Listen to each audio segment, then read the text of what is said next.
This is shaping up nicely. Time for a change of pace, though. At least at first. The next segment is about Land Rover, and we'll be starting out with the Type 3.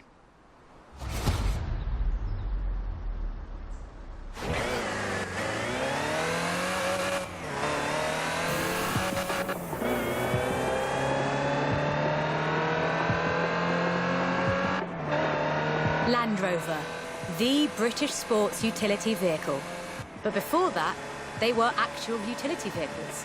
Solid, tough trucks, unstoppable over almost any terrain. In 400 meters, turn left. The Land Rover Type 3 marks the point where that shift begins, and we'll be looking at what that meant.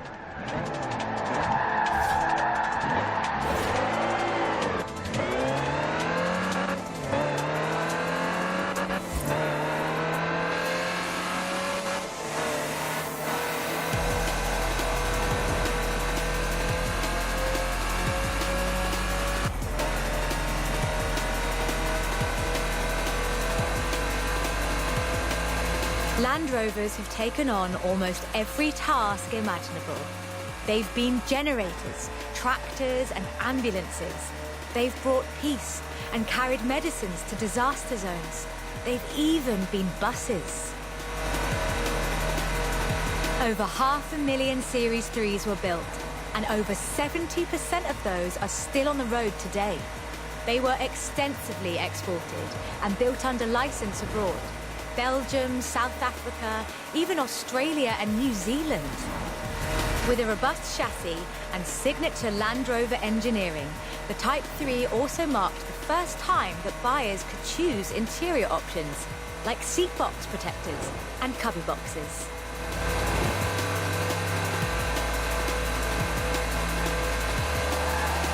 That trend continued. And by 1982, Land Rover were offering the county spec Type 3. Leisure drivers could choose from such luxuries as all-cloth seats, soundproofing and tinted glass. The trend was increasingly clear, and the future of the Land Rover was starting to take shape. If you squinted, you could already see the shape of the first sports utility vehicle, the Range Rover.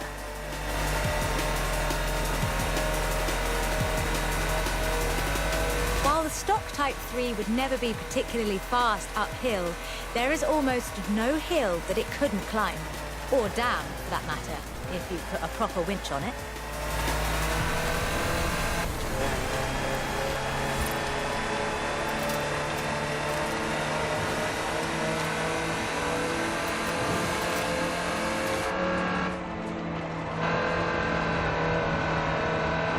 In 1978, a Series 3 was custom-built for Her Majesty Queen Elizabeth II.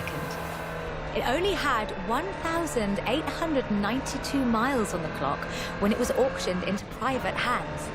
And it was in perfect condition. It would be. After all, she trained as a mechanic in the 1940s and will likely remain the only royal able to strip and rebuild an engine. Along with the Range Rover, others would follow. Discovery, Defender, and the Freelander. Each a more sophisticated and enjoyable utility vehicle. But none of them were a replacement for the Type 3. They were a different kind of car.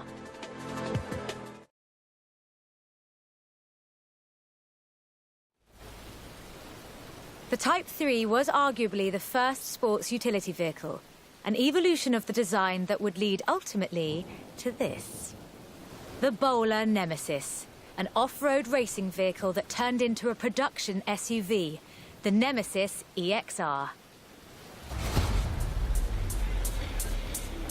It sports a turbocharged 5-litre Land Rover Jaguar engine, crammed into a carbon fibre chassis with integral roll cage.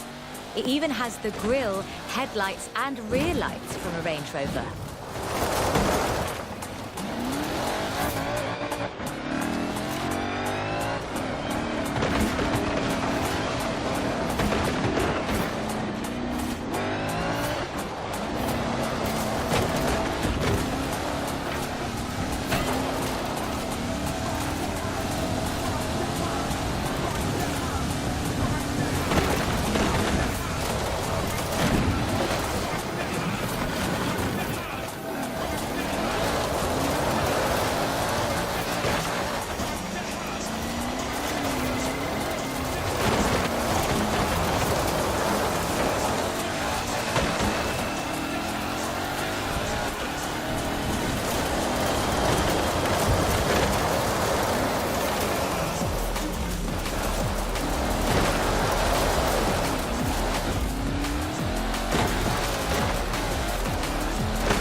And there are no compromises either.